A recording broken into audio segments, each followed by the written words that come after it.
నమస్తే అండి. నేను రామకృష్ణారావు.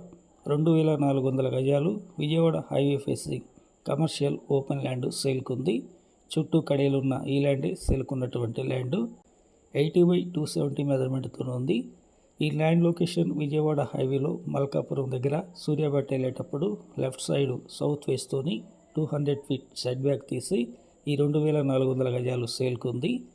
80 ఫేసింగ్ ఉంది, 270 డెప్త్ ఉంది, సౌత్ వెస్ట్ ఉంది, న్యూ పాస్ రూట్లు ఉన్నాయి, క్లియర్ టైటిల్ ప్రాపర్టీ. బౌండరీలు కూడా చుట్టూ ఫిక్స్గా ఉన్నాయి, ఎలాంటి బౌండరీ వివాదాలు కూడా లేవు. ఇంట్రెస్ట్ ఉన్నట్లయితే హైత్ నగర్ వచ్చి కాంటాక్ట్ చేయండి, మీకు ఈ ల్యాండ్ చూపించడం జరుగుతుంది. నచ్చితే డైరెక్ట్గా పార్టీ టు పార్టీ మీటింగ్ ఉంటుంది. క్లియర్ టైటిల్ ప్రాపర్టీ ఇది. పెద్దమరపేట ఔటర్ రింగ్ రోడ్ నుండి 15 కిలోమీటర్స్ ఉంది. మల్కాపురం దగ్గర సూర్యాపేట వెళ్ళేటప్పుడు లెఫ్ట్ సైడ్ సౌత్ వెస్ట్ ఉంది. ఈ land owner for square yard 28,000 చెప్తున్నారు, negotiable. Please like and subscribe my channel. Thank you.